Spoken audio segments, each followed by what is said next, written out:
Boa tarde a todos, que nosso Pai Ogum nos abençoe hoje e sempre.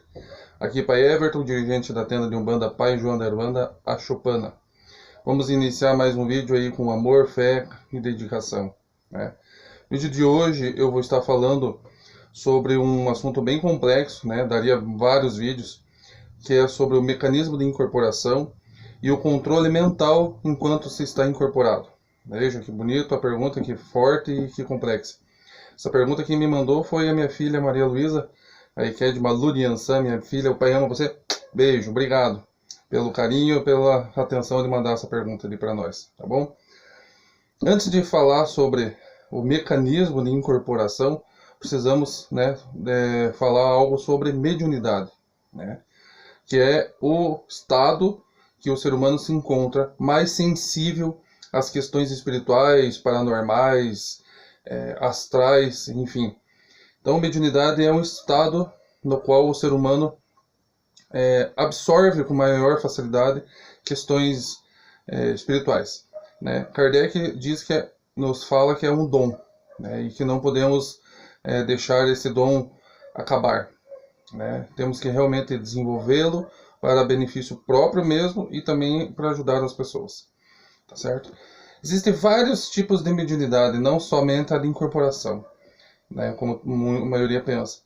Existe a mediunidade de previsão, de prever algo, né, tem esse dom de previsão, de visão mesmo, da pessoa ver vultos, ver situações, ouvir mensagens, ouvir os guias, enfim. Tem a mediunidade através dos sonhos, né? Tem a mediunidade também que existe nas Equedes e nos Ogãs, no qual eles trazem o guia, trazem os orixás e conduzem para que eles se manifestem. Também é uma mediunidade, né? As outras ligações religiosas também têm um quê de mediunidade, né?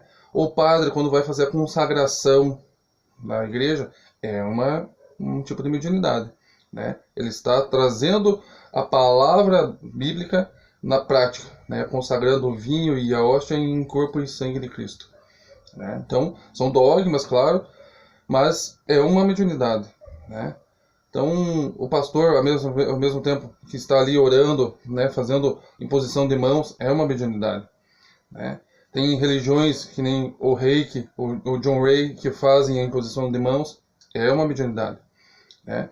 Então, mediunidade é bem extensiva e precisamos nos desprender de que é só incorporação, né? No kardecismo, a psicografia é uma mediunidade, né? Daí sim tem a questão de visão, de audição, que nem eu já falei. Diz na literatura que a única religião que incorpora é a Umbanda, né? Nenhum candomblé, que muitos pensam que a incorporação, na verdade, é a vibração, a manifestação do orixá, onde o médium fica em transe, né? Daí, por isso é que necessita da mediunidade da Iked para dançar com ele e do Ogã para tocar, para que o orixá se manifeste ali na sala, né, mostrando os seus rituais ali. Então, incorpora, até porque a densidade do orixá, né, que nós já falamos em outros vídeos, que o candomblé é politeísta, então o orixá é um deus, então não tem como um ser humano simples, carnal, incorporar um deus, né? A massa ectoplasmática, vamos dizer assim, é muito densa, então é quase impossível a incorporação. Já na Umbanda, a incorporação de guias, de entidades, se dá porque a densidade ectoplasmática é menor. Mesmo o preto velho sendo de um grau de elevação muito alto, ainda ele consegue se conectar ao corpo humano e ao espírito humano para se incorporar. Daí Exu é a mesma coisa, né? A densidade é mais pesada, mas também é próxima do ser humano, então também consegue essa conexão, né? Como que se dá isso, né? Metafisicamente falando, metafísica é uma ciência que se diz além da física, né? A física nos mostra como fazer cálculos de movimentos, de velocidade, de temperatura, enfim.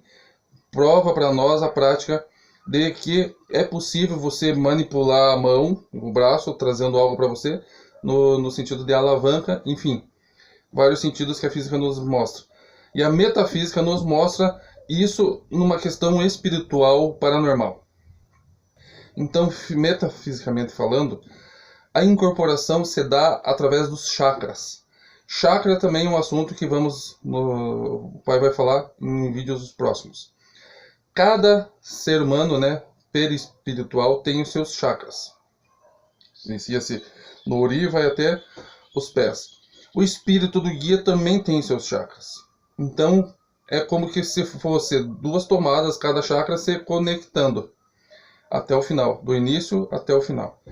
Então, a incorporação é a conexão de chakras, aonde o espírito se conecta nos chakras do ser humano e esse começa a ser manipulado pelo guia. Vamos dizer assim, manipulado pelo guia. Não existe hoje naturalmente uma incorporação inconsciente, né? Isso era oriundo dos tempos antigos, dos primórdios, tanto o kardecismo quanto da Umbanda, que sim necessitava da incorporação inconsciente porque não tinha tanto conhecimento sobre a própria religião como tem hoje. Então o guia precisava realmente tomar totalmente para que ele pudesse nos passar o conhecimento espiritual. Só que também tem relatos, né? Eu nunca vi, mas já li sobre isso, já estudei sobre isso, que muitos médiuns, como do seu espírito saiu para que o espírito do guia incorporasse, na desincorporação do guia, o espírito do médium não voltava e esse falecia. Então, há relatos disso. Devido a isso também, hoje em dia, existe na maioria a semiconsciência, né? Não existe consciência total porque tem o médium, o guia, se conectando, né? Então, existe ali um meio termo entre o guia e o médium. É semiconsciência o nome. A inconsciência ainda hoje existe, mas é por tempo de trabalho e por se os seus guias autorizarem, né? Se eles acharem necessário que você fique inconsciente. Porque, na maioria, a semiconsciência consegue resolver tudo o que precisa ser resolvido em questões de trabalho, de atendimento, né, de desenvolvimento. Então, quando o guia, que a gente chama, entre aspas, encosta, começa a ser essas conexões e o fluxo do ectoplasma desse guia começa a pesar, né, vamos dizer assim, pesar no médium. Então há um exemplo bem bobo, mas que eu gosto de usar bastante. É uma quartinha com água e o guia, nós somos uma quartinha com água e o guia é um vinho. E ele vai entrar nessa quartinha também. Então precisa se adaptar ali dentro para que fique o tanto de água e o tanto de vinho e não transborde, né? Então, por isso que quando a pessoa lê o médium fala, eu estou sentindo meu porto velho, estou com uma dor nas costas. Estou sentindo meu Exu, estou com dor nas pernas. Meu caboclo, estou com dor na nuca. Exatamente. É verdade. Porque essa conexão dos chakras, como já falei, é uma linha que se estende da cabeça até o pé, né? E ele realmente usa as terminações nervosas, né? Porque ele entra aqui, né? O principal no perispírito é entrar aqui no cerebelo. Então, ele sim mexe com as terminações nervosas e realmente acontece isso que o povo fala, de que sente tal entidade, tem dor aí, tem dor ali. Então, realmente é pelas essas conexões. O nome dado para essa conexão dos chakras do guia com os chakras do médium se chama acoplamento áurico, né? Por isso que eu sempre comento quando me perguntam sobre tabaco e álcool dentro da religião, em pequenas doses o álcool libera os chakras, limpa a áurea, né? Mas pequenas doses. Excessivo a gente já falou que isso daí é coisa do próprio médium da pessoa. Liberados esses chakras, a gente pode realmente se conectar com o guia mais fácil, mais forte, mais firme. Só que para isso acontecer durante, né, a incorporação, que daí o guia está ali dando um pouquinho de bebida também, se torna místico na mão dele, como se fosse um remédio para os consulentes. Mas principalmente é para a liberação dos chakras inicial. Só que isso necessita de um bom desenvolvimento, né, tanto espiritual quanto físico. Primeiramente, o médium tem que ter na cabeça que ele não pode macular o seu corpo, né? Eu aqui no terreiro sempre oriento os médiuns que 24 horas antes de uma gira, não use bebida alcoólica, não use vermelha, não faça sexo, para que não macule o seu corpo, para que no momento da incorporação o guia se sinta tranquilo para se conectar, né? Então aqui a gente prioriza esse caso. Então o mecanismo de incorporação é esse. O guia pesa, se conecta com os chakras, faz o seu acoplamento áurico, né? Começa a se conectar principalmente com o cérebro. Depois ele vai tomando os sentidos do médium. O primeiro sentido que se percebe que no caso você não tem controle é o tato, né? Eu sempre brinco aqui, faça um teste. Se você vê que a sua mão está indo buscar o coetê, mentalize para que ela não vá. Você vai ver que se você estiver incorporado, ela vai pegar do mesmo jeito. Ou ao contrário, se você vê que se você quiser fazer esse teste, vá você tentar pegar alguma coisa e o guia não é a hora de fazer isso, ele vai segurar. Então o primeiro sentido que se perde é o tato. Aos poucos, a audição e a visão vão ficando embaçada e turva, né? Mas eu lembrando que de início não vai ter mediunidade inconsciente. Se os seus guias permitirem, depois de muito tempo trabalhando. Então você vai ter aquela lembrança depois de se incorporar na tua memória que você atendeu aquela pessoa ou que você escutou tal conversa. Mas, claro, flashes, para que você não não fique induzido, né, pelas coisas que você escuta incorporado. E também porque você não guarde nada, vamos supor, se for algo sério, essa consulta, certo? Então o mecanismo é esse. Como devemos ter a concentração mental durante incorporados, né? Isso é uma conexão da mais importante entre o guia e o médium. Por isso que você não pode ficar nervoso, não pode ficar receoso. Esse tabu que todo mundo tem quando está iniciando. Ah, mas eu não sei se eu estou incorporado porque eu vejo, escuto e ouço tudo, e escuto tudo e vejo tudo. É óbvio, está se iniciando o processo. Jamais um guia vai te tomar inteiro nos primeiros momentos, né? Então ele vai aos poucos também, te preenchendo, te se conectando.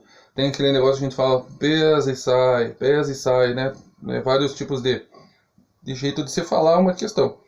Então, nós temos que estar bem tranquilos mentalmente, devido àquele também preceito que eu falo das 24 horas, também tentar ter pensamentos bons, fazer banhos, né? Tomar chá para se acalmar, para que você no momento da incorporação esteja tranquilo. Não traga problemas de fora para dentro. Se tiver problemas com alguém de dentro do terreiro, se resolva, para que a tua mente fique tranquila, para que o guia se conecte bem tranquilo, firme e forte. Porque isso é muito perigoso, o médium começar a incorporar sem ter essa conexão mental, principalmente firme com o médium, e numa consulta, dando exemplo ali, consultou com o seu preto velho, você está bem perturbado mentalmente, não está firme com o seu guia, a pessoa está ali com dor de barriga, de vez de a mensagem que o teu guia dá é dar um chá de boldo, você passa um chá de arruda, entendeu? Então isso é muito complicado, porque a gente sempre tem que ter na cabeça que estamos lidando com vidas. Então temos que ter essa concentração mental para que o nosso guia se conecte, tanto os chakras quanto a conexão mental, para que você consiga compreender a mensagem que o seu guia está te dando e passando ela totalmente como deve ser feito, né? Tendo essa conexão mental bem feita, você já vai começar a perceber que quando você reincorpora uma massa densa de ectoplasma, que é o espírito, mas ele vem com o arqueótipo. E se você está conectado bem firme mentalmente, isso já vai ser bem aparente, né?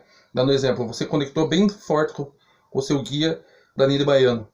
Ele vai vir com o trejeito e o arqueótipo dele, né? Vai ser visível isso. Agora, se você tiver problema nessa conexão, às vezes não vai nem ter como diferenciar se você está de boiadeiro, ou baiano ou caboclo, porque ele não consegue se expressar sem estar com essa conexão bem firme, né? Então é isso, a tua mente tem que estar serena, concentrada no momento da incorporação, para que o médium, para que o guia se conecte bem com o médium, e você possa passar e fazer as mirongas e passar as mensagens que o seu guia precisa, né?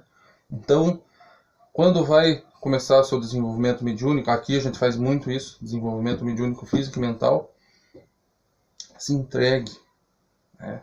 Primeiro, cuide do seu corpo e do seu espírito, faça esse preceito de 24 horas antes, tome banhos, banho de boldo, banho de alecrim, banho de egenda, que é uma planta boa para a mediunidade, né?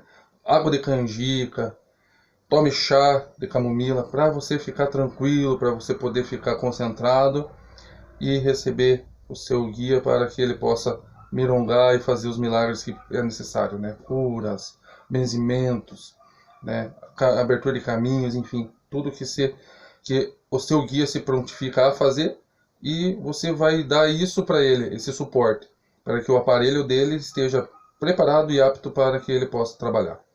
Tá certo? Então, no momento, sempre entre em conexão com o seu guia. Tente conversar mentalmente com ele, né?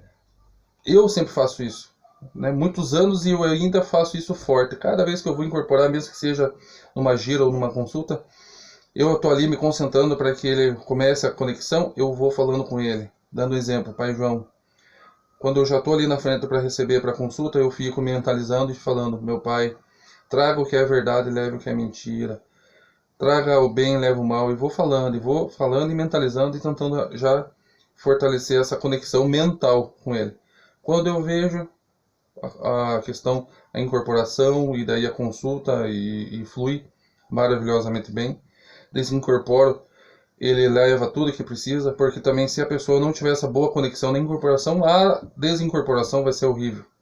Vai ficar com peso na cabeça, vai ficar com dor na cabeça, vai ficar com cansaço.